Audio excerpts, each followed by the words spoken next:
much. So welcome to the live session on Module 2. Yes, so those who have already taken a look at Module 2 must be aware of its contents and the various things that we have taken up in Module 2. You all know Module 2 is on writing skills.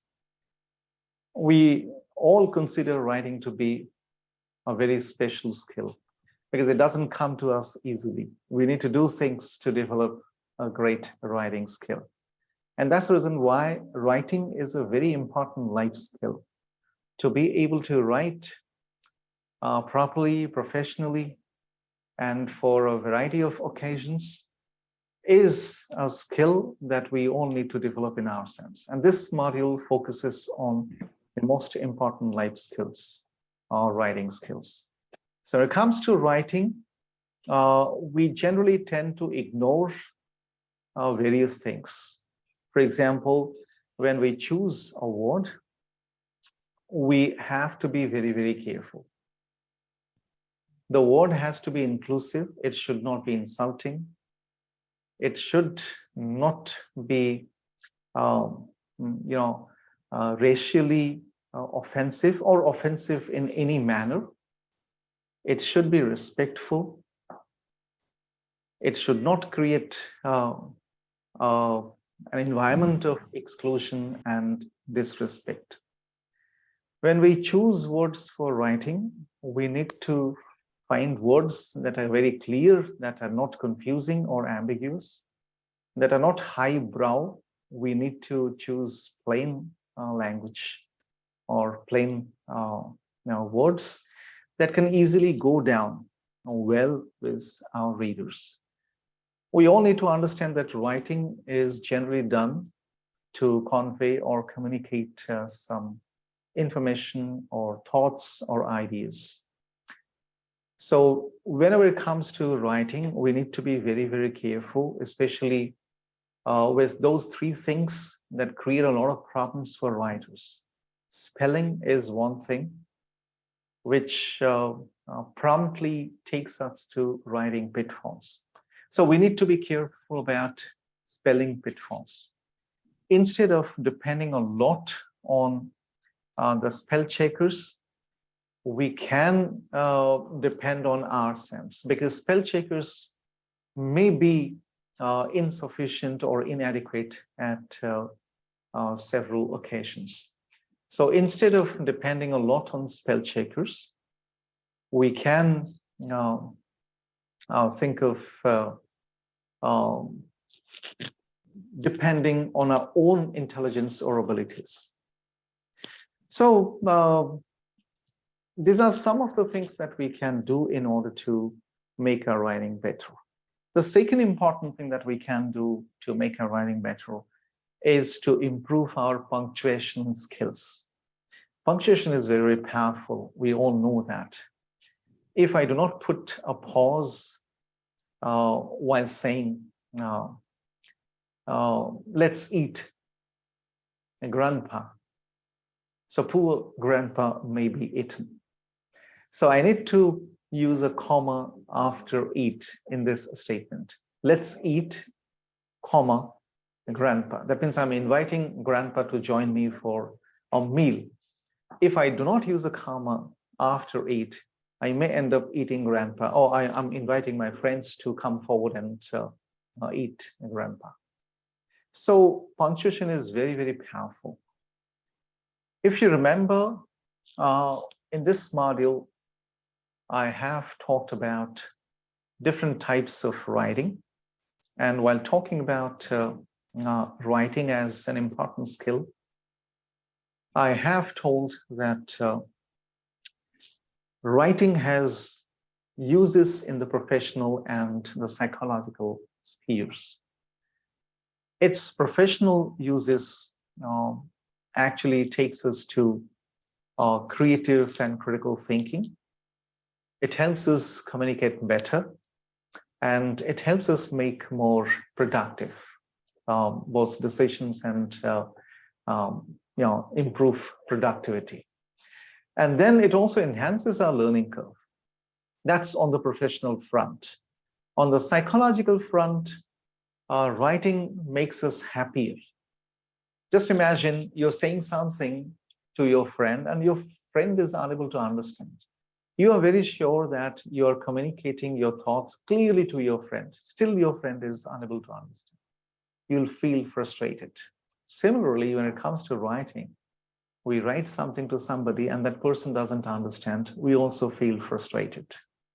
When somebody understands what we write, we feel happier. So writing can also make us feel happier. And writing also helps us cope with stress and anxiety. Because if I can put my thoughts on a piece of paper, that means I'm able to communicate what I think. And that will help me overcome my stress and anxiety. Writing also keeps our brain sharp because those people who write, they think about a word before using it. And that way we can make and keep our brain sharp. And then writing also leads to enhanced gratitude. The reason is when we write, we can express a lot of our feelings, which we may be unable to express when we speak. Sometimes we hesitate, we feel shy about expressing certain feelings to others. But using a word or using a statement or a sentence, I can easily do that.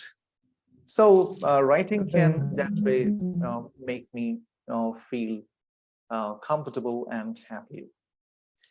So these are some of the most important aspects associated with writing.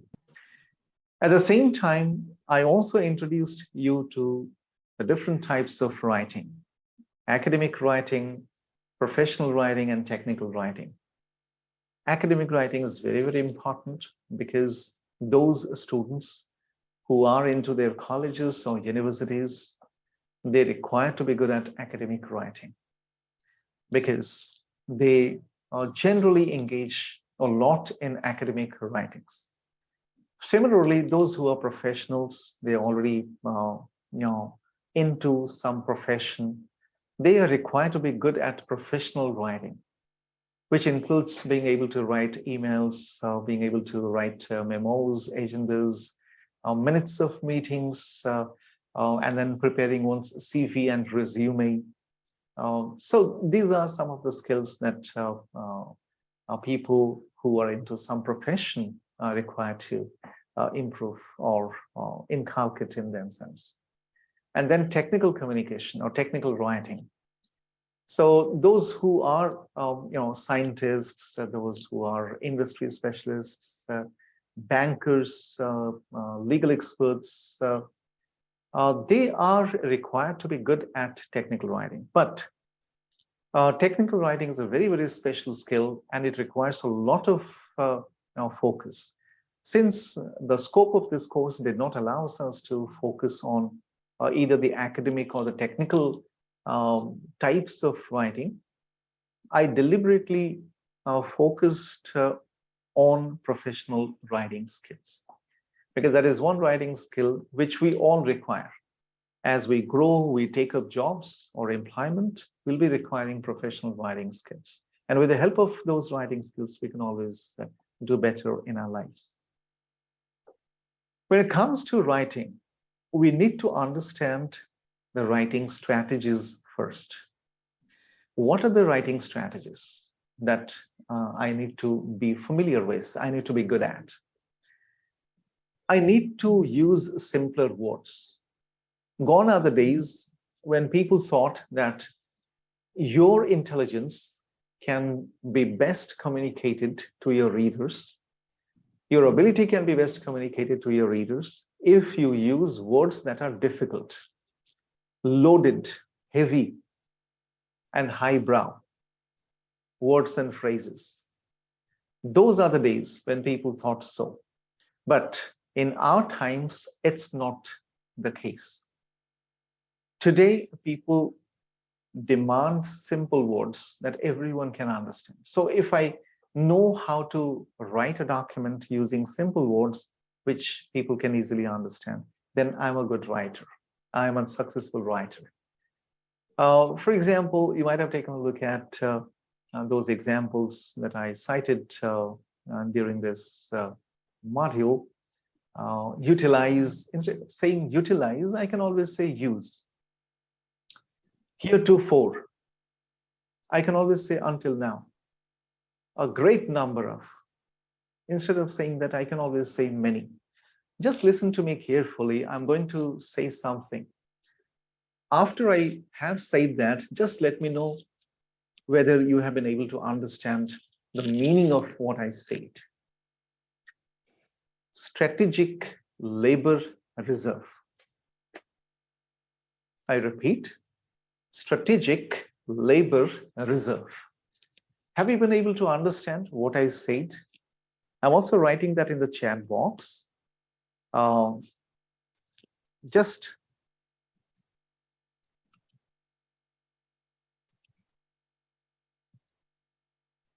I've written that in the chat box. You can take a look at the chat box and let me know if you're able to understand the meaning of this phrase, strategic labor reserve. Yes, I want your responses to this statement. Strategic labor. Most of you will write that, I do not understand or I do not know, because it is difficult for you to understand. I can use a simple word to express this. So take a look at this simple word and then you'll begin to laugh. Tap the speaker. Adinitu. Please mute yourself. Somebody has left mic open. Yes.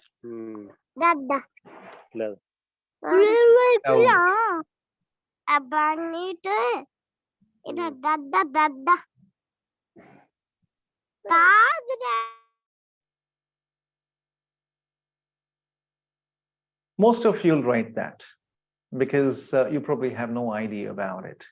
So I have written the meaning of this word, or this phrase rather, in the chat box. So take a look at it. So if somebody says you're applying to a company, that you're looking forward to getting a job offer from that company, and they, yes, that's the expression. And then you receive a reply email that we are sorry, right now we cannot offer you any job because there is a strategic labor reserve in the market. That means there is unemployment in the market, therefore we cannot offer you any job at this stage. Okay, so such expressions will lead to problems for our readers. And that's the reason why it is widely expected and it is widely encouraged, globally encouraged, that we go for plain English and plain language. Irrespective of the language that we communicate in, it can be English, it can be any other language. If we always go for the plain version of that language, it is going to help us a lot. So that's the idea. While thinking about my writing tasks, if I go for simpler words and phrases, there is a greater chance, a much greater chance that I will be understood well by my readers. And that's the purpose of communication, and we all know that. The second important strategy is to look for negatives. It's not a good idea to use negatives in our expressions. And it's not at all a good idea to use double negatives in our expressions. So not even a single negative is a good idea. So using negative is not a good idea. He did not accept the offer can be said in a better way by saying he declined the offer. So there's a difference between using negatives and positives in our expressions. So every time we use negative expressions in our statements, that leads to some negative impression in the minds of the readers. So not accepting and declining are two very different things. I may decline because of certain reasons. I may also not accept that offer because of certain reasons. But the moment I say not accept, that creates a negative environment or impression in the minds of the readers. So it's not a good idea to use negatives in our expressions. As far as practicable, let's use positives in our expression. As far as practical, I don't mean to say that we should not use negatives at all. It is impossible. We should use negatives. But as far as practicable, we need to use positives in our writing. The third important strategy is to use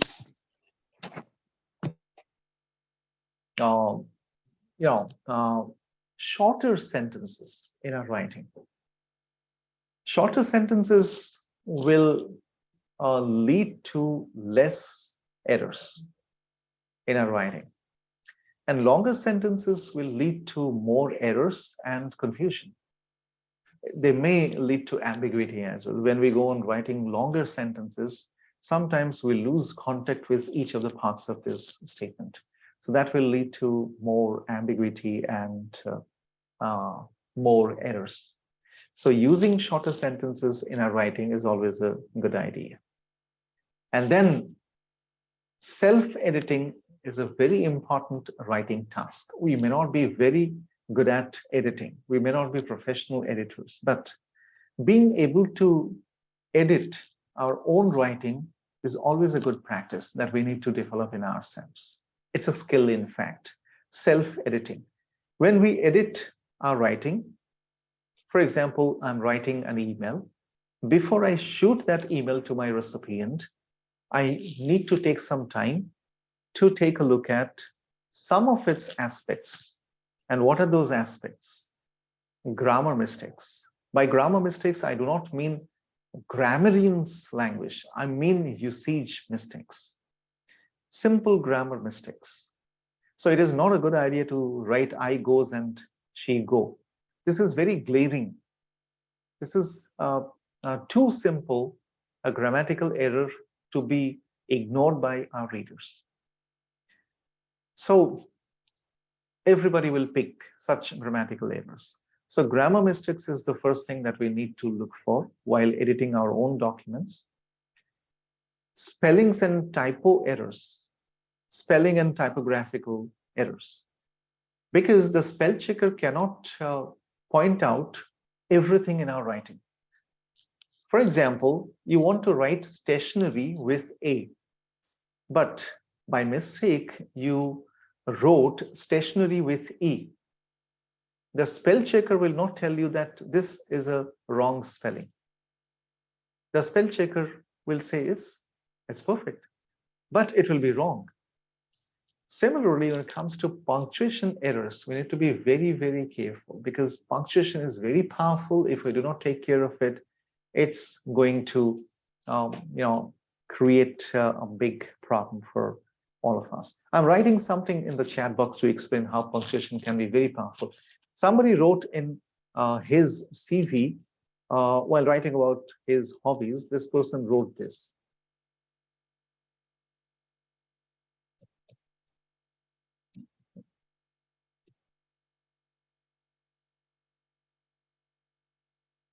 Okay. Or, for example,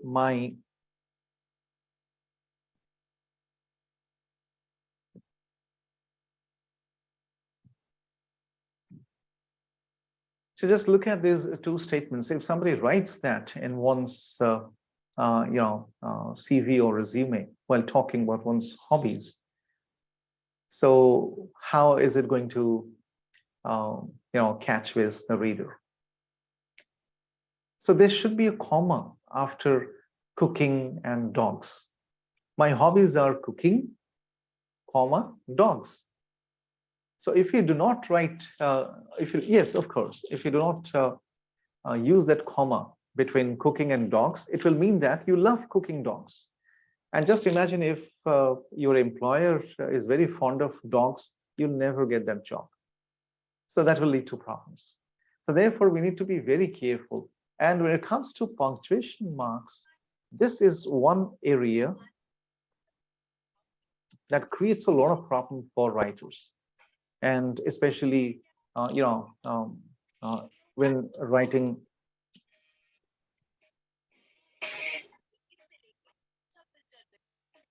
So take a look at these expressions in the chat box.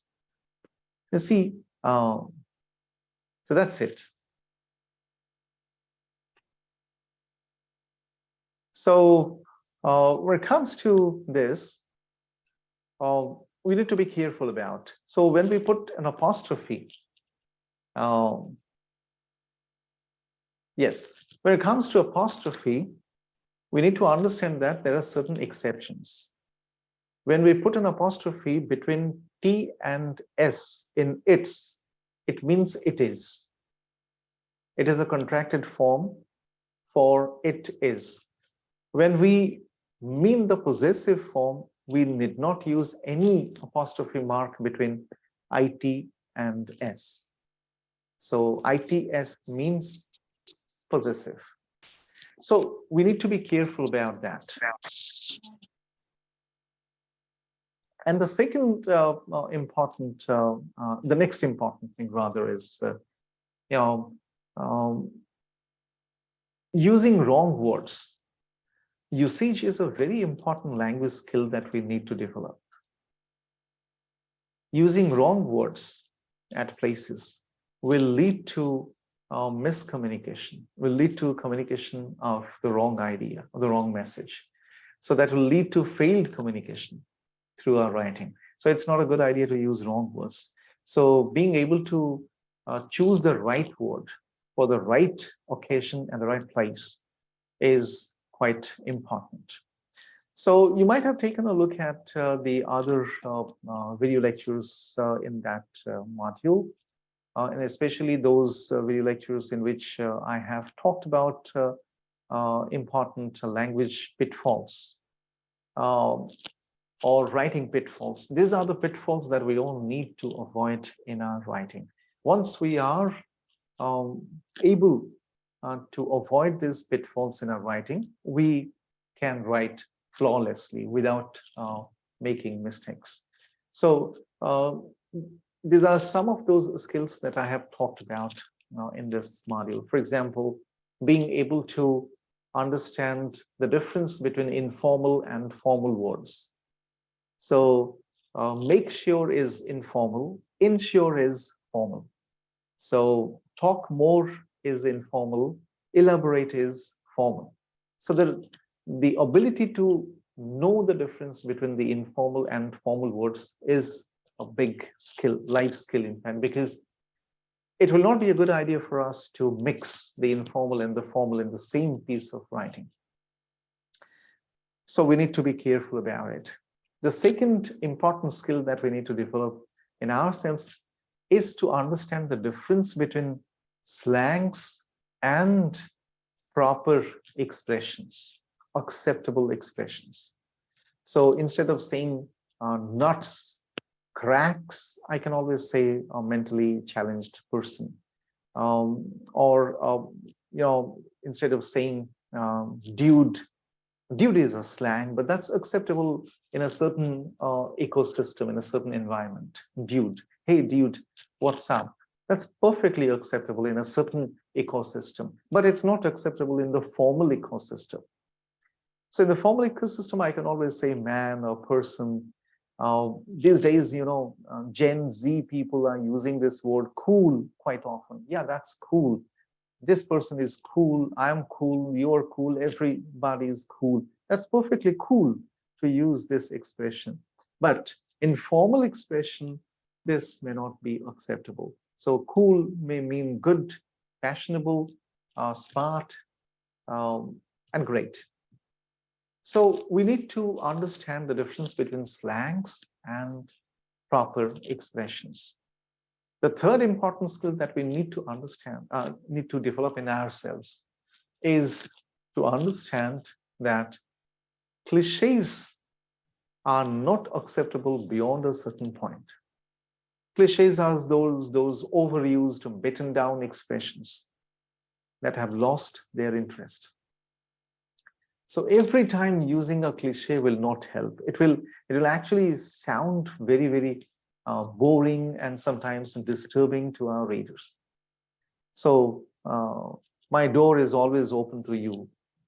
You can come anytime. So how many times or how often people have used this expression? So it has lost its charm, its strength. So we need to avoid cliches in formal writing or business writing. And then redundancy. Redundancy is one such problem that we need to avoid in our writings. I'm writing something in the chat box.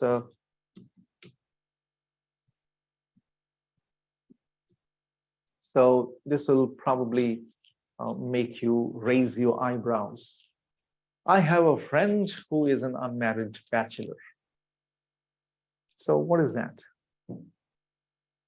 So either unmarried or bachelor, they mean the same thing. I don't have to use unmarried bachelor to say that. Similarly, we generally come across a few very frequently used redundant expressions in our everyday exchanges, everyday writing. For example,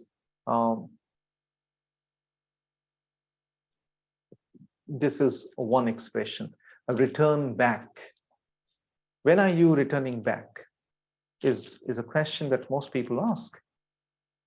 So, and then this is another very frequently used phrase or expression. You please revert back to my email. There's no need to use a redundant expression in both these expressions.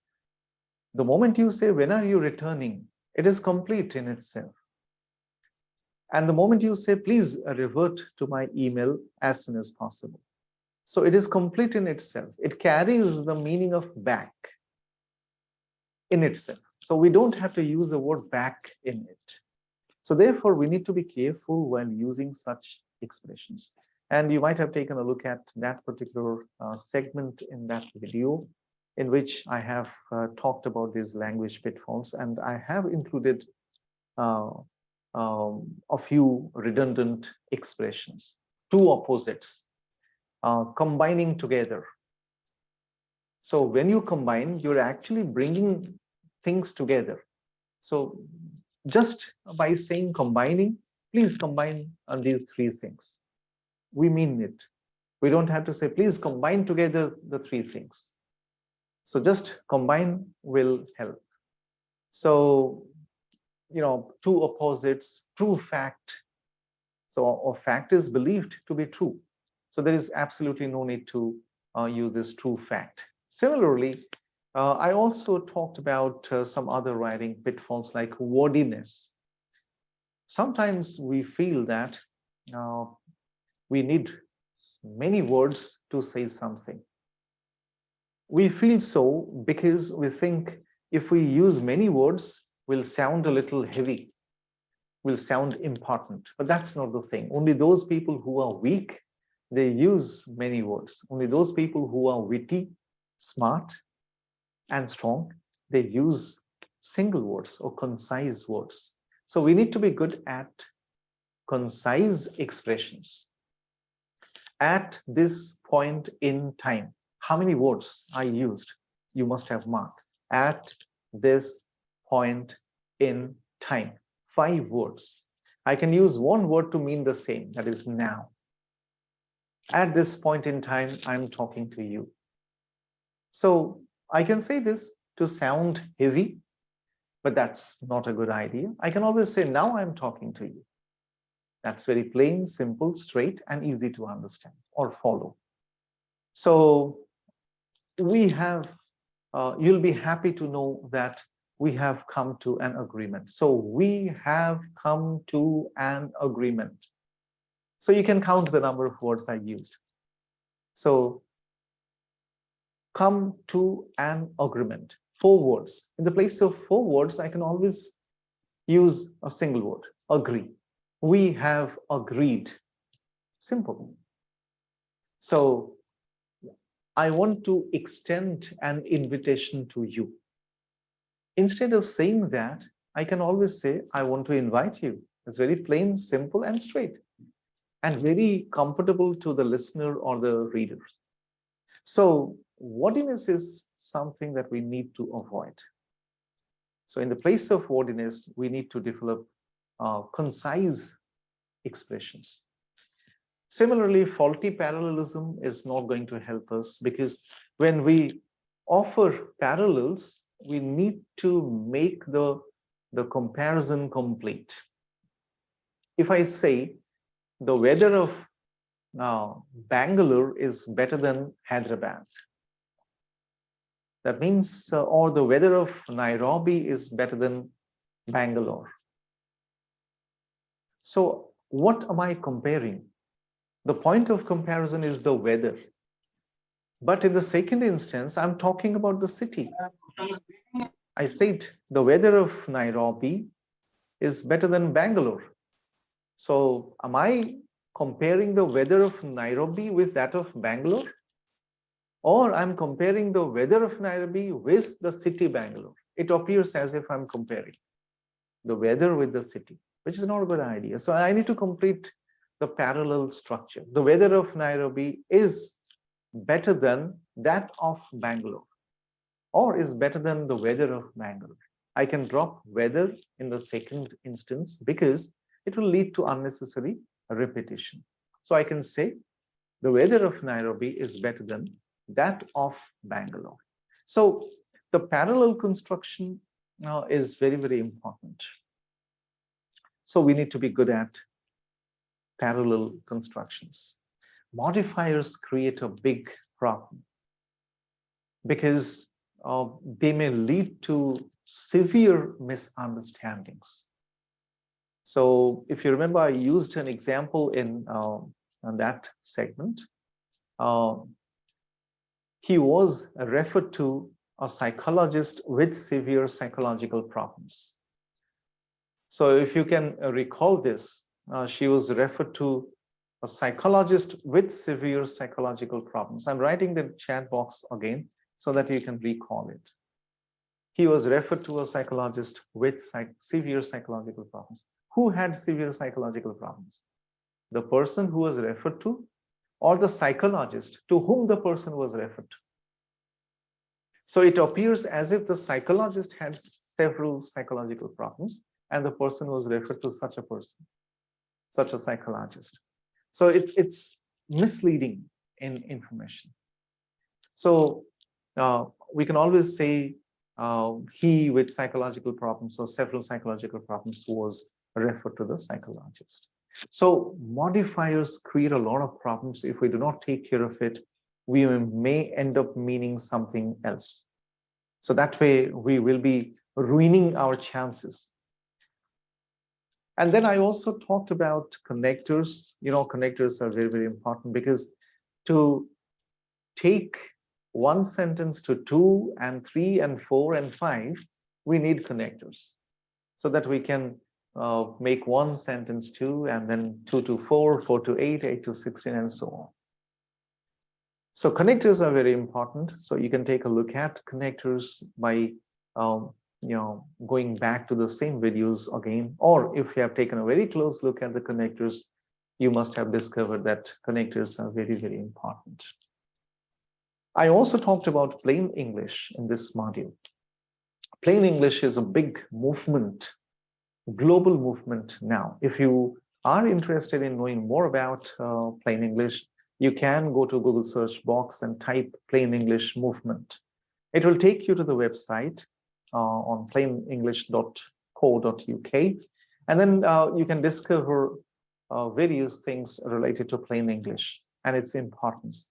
You can also download the free A to Z dictionary of plain English and then try to understand how for each of the words, difficult words, we have a plain, simple English word. Once we become good at both the things, we will feel more and more confident about our writing assignments, our writing abilities or skills.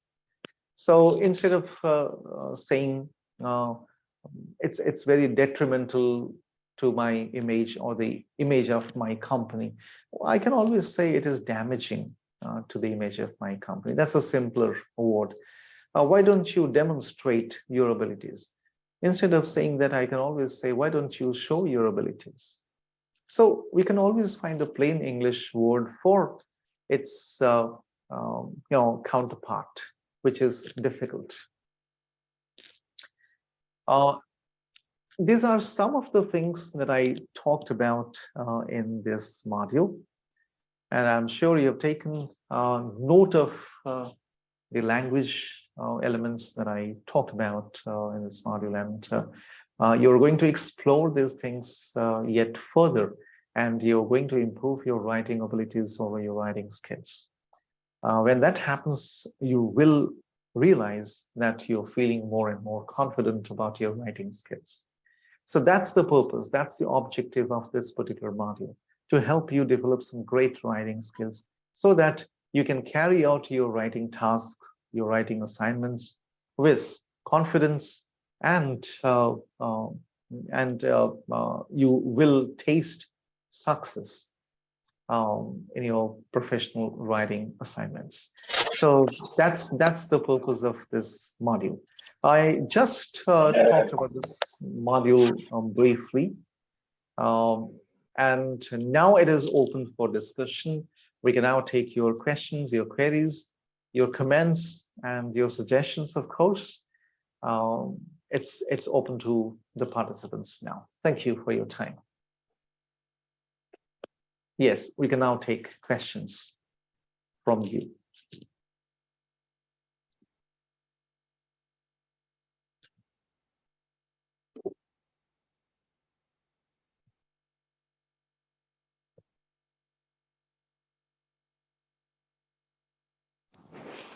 Thank you very much, Professor, for your wonderful presentation. Thank you. Thank you. It's very enlightening. Yes. It was wonderful to have you on the course. I hope you found the course useful and interesting. Yes. And would you like to suggest something with which we can improve this course?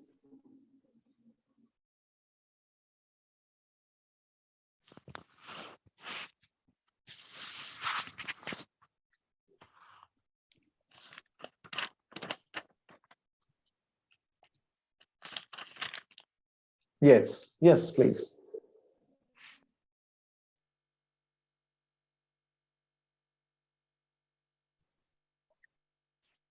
Any other queries or questions? You can come forward with your queries, your questions, your suggestions, and your comments, your observations.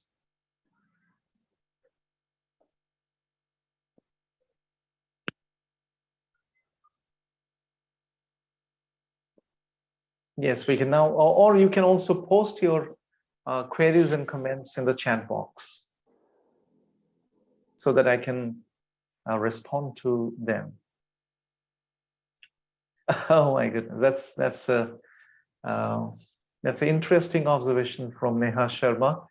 How we can speak like you. You can even speak better than me, Neha.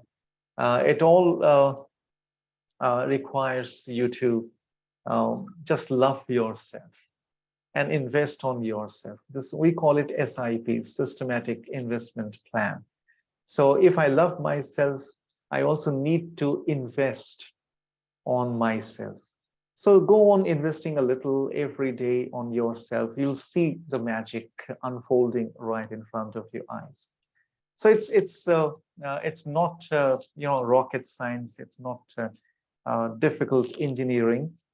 It's a very plain, simple thing that we need to understand, that we need to love ourselves.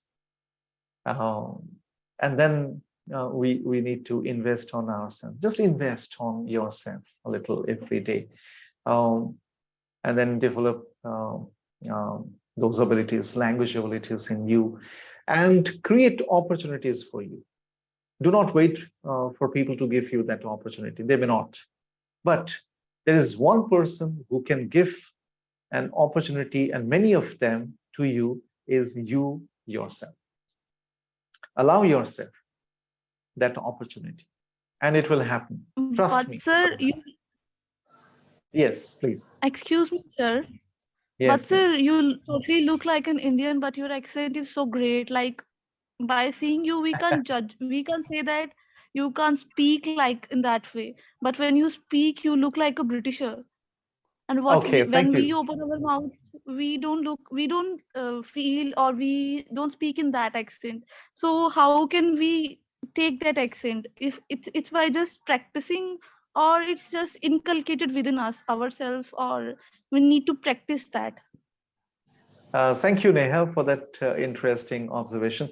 Um, you know, there is absolutely no need to pick any accent. You need to be comfortable with the way you are speaking. Believe me, it's not really necessary to use accented English.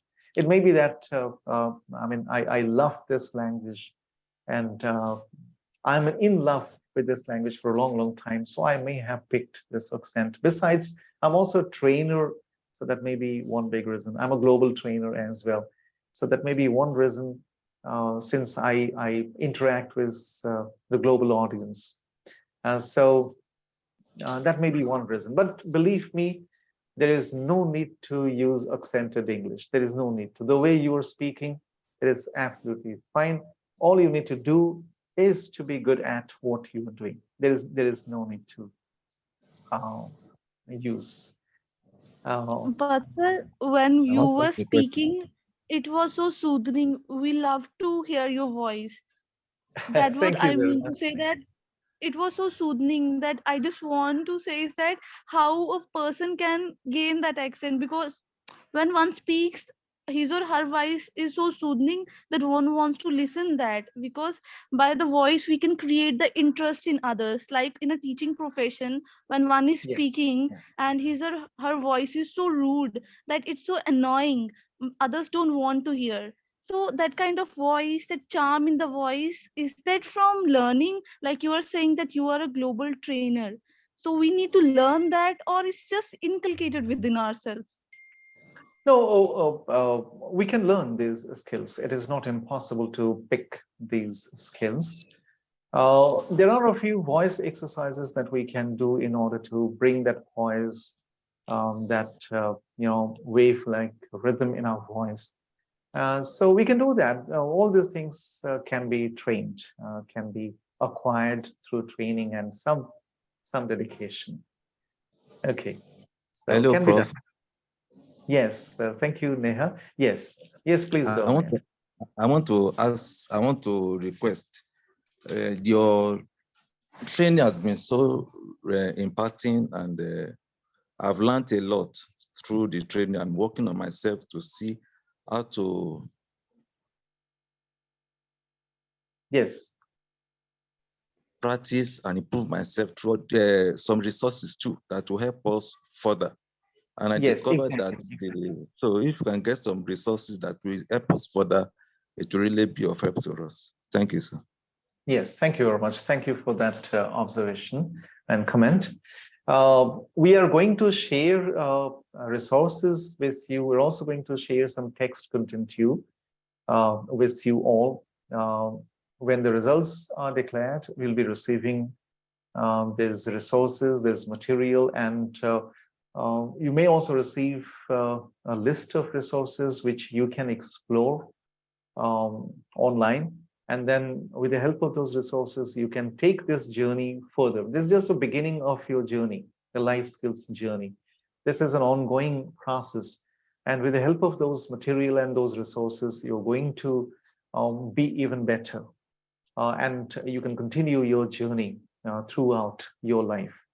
And let me respond to a very interesting comment from Sumani Salifu.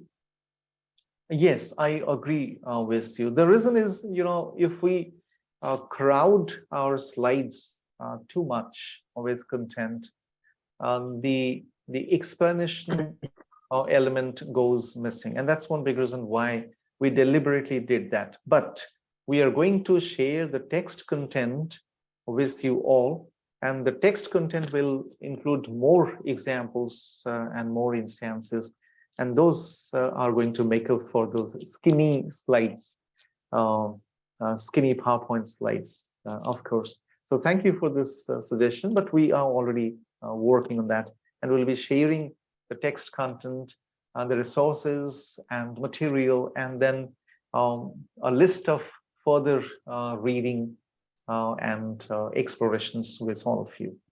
So we're going to do that very soon. Yes, thank you.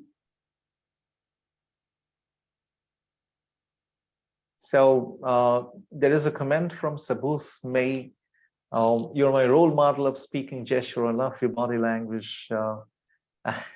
Thank you for that compliment. But I must tell you all that the way you participated in this course, you all have inspired the entire team. We are so energized and so charged that we have already started working on our next course plan. And so we'll be bringing up a few very interesting courses very, very soon. And in fact, you all have turned out to be our role models. So it's a complementary situation in which we motivate each other. So such situations are extremely productive, in which we motivate each other. And that's wonderful about you all as well. And then I have one question from Kennedy Omondi. What is diction? Diction is the words that we choose, the kind of words that we use for a particular purpose or for a particular occasion. So that's what we mean by diction, the kind of words. And then there is a question from Brajendra Dwivedi. I have a problem that how to observe and to learn skills in less time. Is there any great way? Of course, I mean, we may think of shortcuts, but the things that we acquire through shortcuts will last with us for a lesser time. There are no shortcuts when it comes to acquiring skills. As I told you, it is all about creating an SIP account, a systematic investment plan. It's almost like investing 500, in the currency of any country, 500, 1,000, 2,000 every month or every quarter or every 6 months. So it has to be a systematic investment plan. And once we have systematically invested on something, and a certain period has elapsed, we'll come to know that we have actually been able to, get a huge amount of money we have saved. So we'll get a very good return on our investment. So that way, let's not go for shortcuts. Let's go for a lifelong journey. That's more important. So, and do not think that you'll be a master of everything within a week or within a month or even a year. Nobody is a master that way. Even I'm also learning every day. I'm learning from you. This is my best learning experience. So this is how we learn from each other. So let the learning flow forever. And that's the thing. I hope I answered your question, Brajendra. So let's not go for any shortcuts. Okay. No issues. I can understand that there's a huge time difference, Ibrahim. I can understand, but I'm very thankful. The entire team is very thankful to you that you have joined this session. Okay, had to use your critical thinking, discover that India is 4.5 ahead of Nigeria. Of course, that's true. Since we have participants from different time zones, this time we may have taken care of participants from India, but the next time we'll be taking care of participants from African countries, because it was great for all of us to have an opportunity to interact with so many participants from Africa or African nations. It was wonderful, reading your comments on the forums, and the mentors have taken a lot from your comments and your observations. And it has been wonderful listening to and reading the comments posted by our participants from all other regions, including India and the Asian regions and the ASEAN regions as well. So that's great. And then any other question, if you have, you can please come forward. Abhishek Pandey, you have raised your hand. Do you have a question? Please go ahead.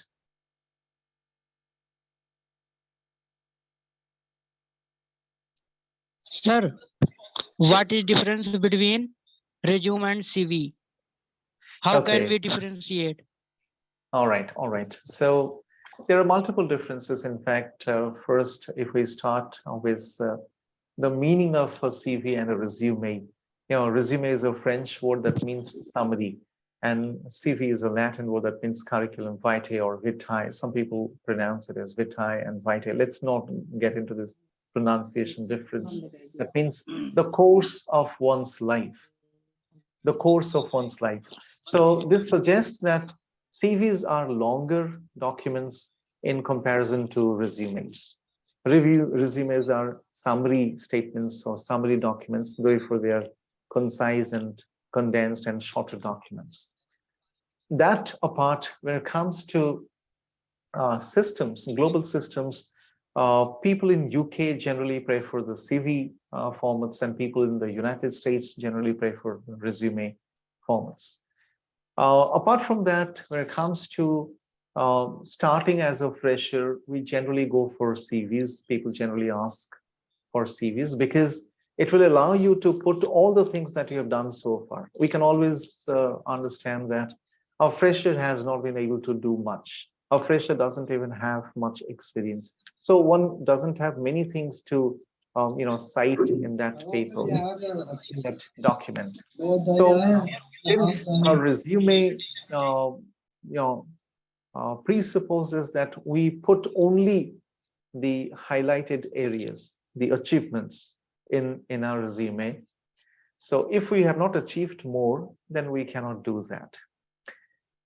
And we are generally encouraged to write a CV if we are freshers, and we are encouraged to write a resume if we have worked for some time. But even today, people are asking for resumes from freshers. From freshers, they are also asking for resumes. Apart from that, when it comes to CV and resume, we can say that CVs are generally preferred in academic professions. For example, teaching professions, mentoring professions, and resumes are generally preferred in non-academic professions. It's all about an employer. It's all about a company. What exactly do they want? If they want a CV, we can actually write a CV, prepare a CV. If they want a resume, we can prepare a resume. Today, we have multiple CV types. There is something called a functional CV. A functional CV is very close to a resume because by nature, they are the same. Because a functional CV also includes only the highlighted areas, and it leaves out those areas that are not important for that particular job. So that way, a functional CV is close to a resume. Resumes are generally asked from people who want to get into the non-academic industries. So these are some of the differences between a CV and a resume. Sumani Salifu has raised a hand. Yes, please go ahead. Thank you, Doctor. In my community, I hear communicated to. I want clarification on that. Is that correct? communicated to them. I communicated to him. What is your take on that? Thank you. Can you please repeat your? Do you hear me? Hello, can you Yes. hear me? Yes, yes, I can hear you, but it was not very Good, clear. good. In my community, Yes. I do hear people say communicated to instead of inform. So I want All right. your take on that, whether communicated to Thank you. is correct. Thank you. Yes, thank you. Thank you. Thank you for that question. That's an interesting question. Interesting because there's a difference between communicating and informing. So one purpose of communication is to inform. Communication has multiple purposes, and its basic purpose is to, or basic objective is to inform. But communication goes beyond the level of information. It is not closed there. Communication leads to trust building, relationship building, friendship building, and team building. So, for example, if you want some direction, uh, a road direction from me, uh, considering that you're not going to Google Maps. So you find a person standing by the roadside or at a shop and you want to know the address of somebody. You can check with the person. So I want to go there. Can you please help? The person can give you information and thereafter you may part ways. But if the person continues that conversation by saying, whom are you going to meet? Okay. Oh, I know that person. He or she is a very good friend of mine. So how do you know that person? You are extending. So communication is going beyond the level of information. So if in your community, they mean information only, they can say communicated. But if we go by the technicalities of this expression communication, so communication goes beyond just information. So I have passed on a piece of information and I have communicated that information to you. And that's the reason why in emails, people generally write, so please communicate that piece of information to us as soon as possible or as early as possible. So they write that information, communicate information, and don't go beyond that. Okay, so that is the difference. So both are correct. If something is accepted in a certain community, it's not wrong because a large number of people accept that. Thank you. Yeah, thank you. Any other queries or questions? Or yeah, resume and personal statements. It's a question from Isufi. Thank you, Isufi, for that question. A resume is in fact a list of the things that we have done, our accomplishments, our experience, our achievements, our abilities, our skills. So it's a list of the things. A personal statement is a more of a narrative document. That's a personal statement. A personal statement is generally arranged as a narrative, a personal story in which we are making a personal statement. We are talking about our abilities, our skills, and our achievements in a narrative form. A resume doesn't have a narrative form. It has a very mechanical form. That's the biggest difference between a personal statement and a resume. Did I answer your question, Sufi? Yes, sir. Thank you very much. Understood. Yeah. So that's a story. It actually follows a story form, a personal statement. In the same way, if I ask you to talk about yourself, you'll definitely adopt a story form. You'll not adopt a bullet point form. But when we prepare our resume, we generally adopt a mechanical, list form. So that's the difference.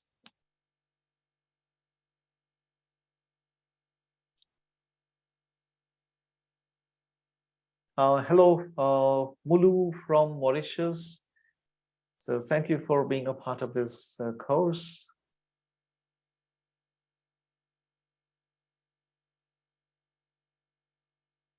Okay, there's a question. Oh,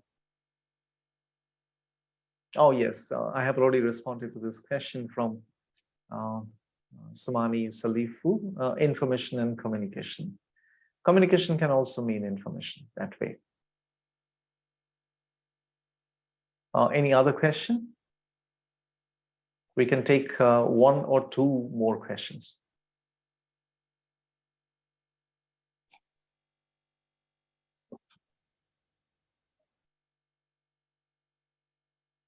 So you can also post your questions in the chat box. I can take them from there.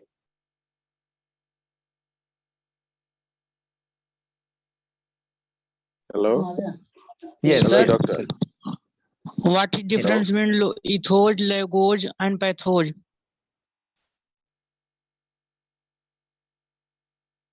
Yes. Do you have any question, Simani? Sure. I have a question. What is difference between Please. ethos, logos, and pathos? Hello? Okay, okay. Simani, please allow me to respond to that question from Okay. Abhishek Pandey. Then I'll come to you. Okay. So Abhishek, the difference between ethos, logos, and pathos, they form the rhetorical triangle, the equilateral triangle with equal sides.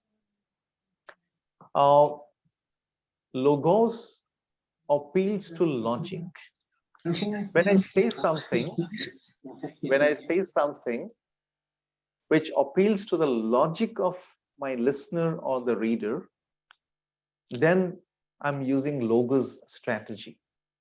If I do not sound logical, people will not take me seriously. I have to say that. If I say the sun rises from the west, people will definitely question, how do you prove that? The moment I prove it, people say yes. So in order to sound logical, I'll have to be argumentative. I'll have to use arguments, evidence, facts, and figures to prove my point. So logos appeals to the logic of people. Ethos builds our credibility. Credibility is important to our position as communicators. That's a very important life skill, credibility. When I build my credibility, people will begin to trust me. Whatever I say, people will trust me. Yes, that person is honest, that person is right. Therefore, he can never say anything wrong. Even if I say something wrong, people will be ready to accept it as right. Because that is the power of credibility. We go by brand credibility. We trust brands blindly because they have been able to build their credibility by delivering the goods. Similarly, in our professions, when we begin to deliver the goods, when we meet the deadlines, when we deliver our assignments with honesty, we will build that credibility. And everyone in our organization will trust us. The third important strategy is the pathos strategy. Pathos is appeal to emotions. So by creating emotions in others, we can always communicate important or serious messages to them. Just imagine, look at this no smoking campaign. So people say they use the emotion of fear to create this campaign. They say smoking kills. So they are trying to scare people, frighten them that you may be killed by smoking. So quit smoking if you want to live. So they are actually targeting the emotion of fear. Similarly, whenever we appeal to the emotions of others, we are using pathos. Now to your question, Salifu, please come forward with your question. Thank you, Doctor. Thank you for the opportunity. Can you hear me? Yes, yes, of course. Okay. Please. Okay. I want to find out whether copying is a leadership skill. Where to copy? Copy, yes. If a leader is able to see good practices somewhere, yes, and he feels he must import that to his community to enhance enhance livelihood. Yes. It is a leadership skill, or because I am seeing that if you cannot, the mind cannot generate everything. So you are traveling and you travel somewhere, saw something, a good practice somewhere, and you can't go back home. It is good to send that, So I want to find out, though when you were talking about leadership, that did not surface. So I want to find from you whether it is part of a leadership skill. Exactly, right. So it will not be copying in the first way, because if a leader goes around, meets people from different communities, interacts with them, learns something important and interesting about them, and learns something about their practices. And when we go back to our own communities, and if we communicate our understanding or insights to people in our community, it will not be an instance of copying. Leaders do not copy. For example, if I see a good practice in a certain community, I may like my people to follow a similar practice, to practice it themselves, because goodness has to be contagious. The best practices have to be contagious. They should spread all across. And that is how. This is one. The second is, this will be treated as an imitation, an act of imitation or copying, if we do not go beyond that. See, growth is the ultimate reality of our existence. That is the only reality, the ultimate reality, growth. When we were born, we were 1 day old, and starting the second day, we grow physically, we grow mentally, psychologically. Similarly, growth should be a part of our existence. I may find a best practice in a certain community, and I may take it and make it my own. But at the same time, if I can contribute something new to that practice, that will be my contribution to it. But taking good practices from another place is not a bad leadership skill or quality. It's in fact a good leadership skill. So that if you can remember, there was a time in the ancient times, travelers used to travel from one country to another country, and they used to take the best practices from that country. I remember great travelers like Fa Hian, Yuan Sang from China, and Megasthenes from Greece. They came to India, and they took with them the best practices that people in India had. And with the information, they actually enriched their own communities. Their communities could discover several things about India and its cultural, social, economic practices. So it's not a bad idea. But then, if you do not go beyond that, then you're probably freezing, fossilizing as a leader. So that's the difference. Could I answer your question? Hello, Prof. Prof, sir. Yes. So we Yeah, can say it's an act of being adaptable and flexibility. The leader has adapted what he saw, what he has learned, like you said, is a growth. So we can take it like that. That the leader is flexible and is adaptable. He can adapt good practices. Thank you, sir. Exactly.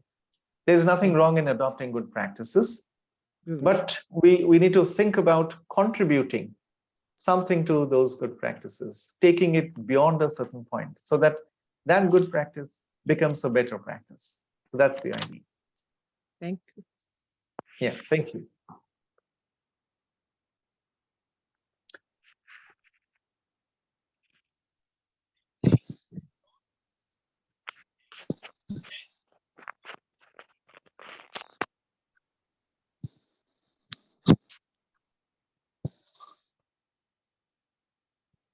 Well, I have one question in the chat box. I'll respond to that question, and thereafter we can end this session.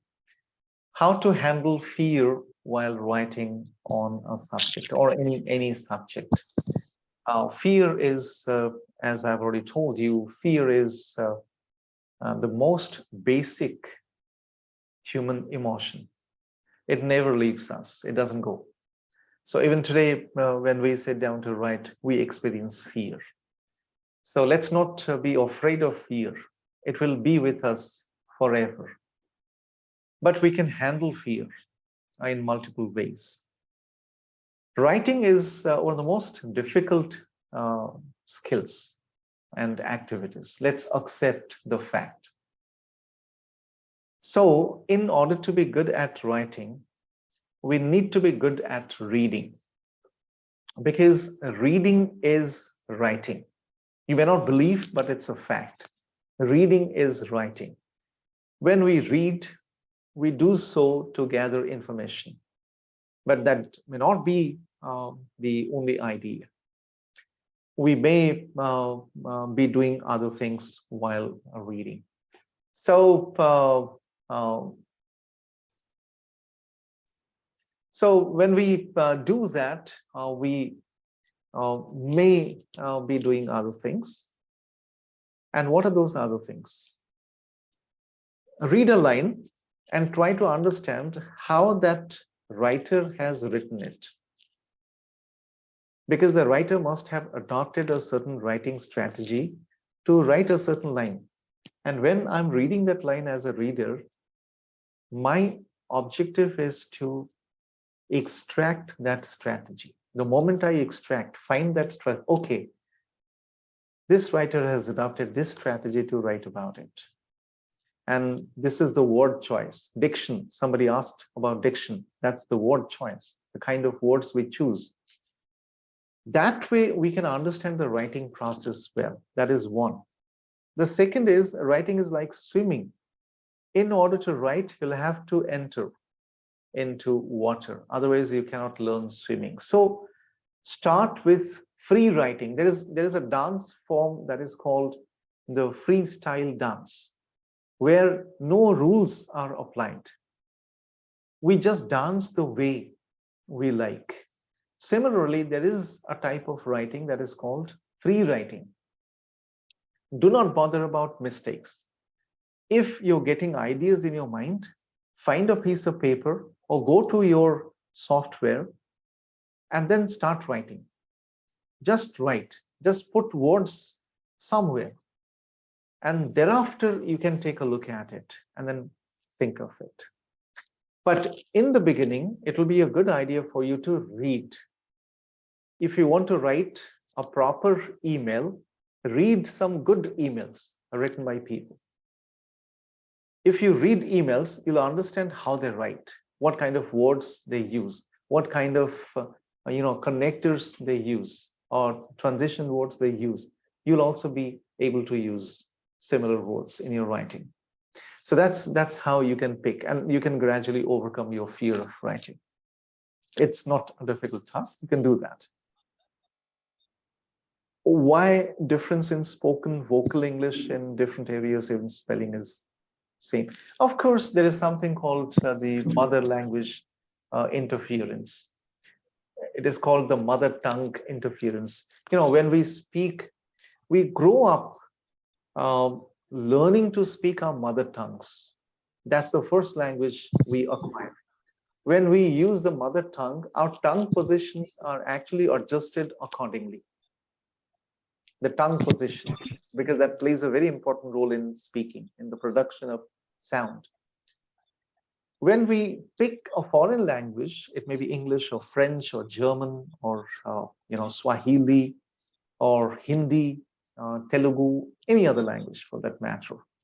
When we pick a foreign language, we find some difficulty in uttering it or pronouncing its words properly because of that mother language or tongue adjustment.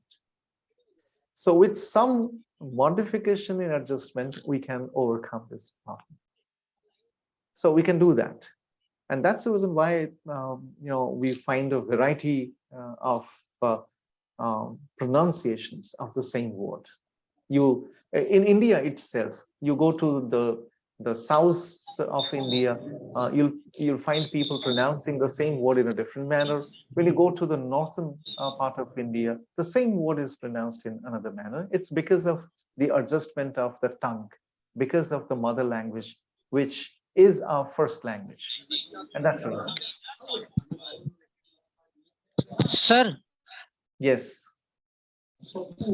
in India, sir, in India, many are people who speak like in foreign language, they are more credible, but who Indian like they are less credible. Why? No, that's not the case. That's not the. It's all about perception. But as far as I know, a person who speaks in a certain way, in a certain manner, is as important as a person who speaks in the accented manner. For example, if I speak in the accented manner, I have never treated a person who cannot speak in that manner. I've always treated a person as important as I am if the person is unable to speak in the accented manner. So that's not, there may be certain certain sour experiences, but that's not a fact. Okay, so and I would advise people not to feel disheartened or discouraged or demoralized because of this. No, this is not a barrier when it comes to language use. So I think we have come to the end of this session now. You can post your comments in the chat box, your questions in the chat box, so that I can find time to reply to those questions, even in the forums as well, because the forum is alive until 22nd of this month, January 2023. And so I can get back to your queries and अरे वो questions. Live class चलती है, live class चल रहा है.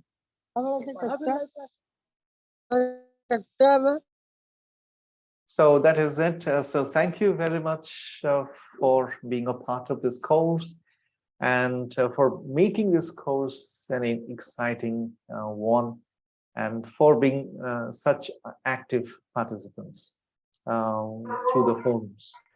So thank you very much. I'll meet you again tomorrow at the same time, the same Indian time. And when I meet you again, I will be taking up another module, that is module 3, Thank you, sir. So thank you very much for being a part of it. Thank you. Thank you, sir. Yeah. Thank you, sir. Thank you, sir. Thank you. Thank you, everybody. sir. Thank you, sir. Thank you.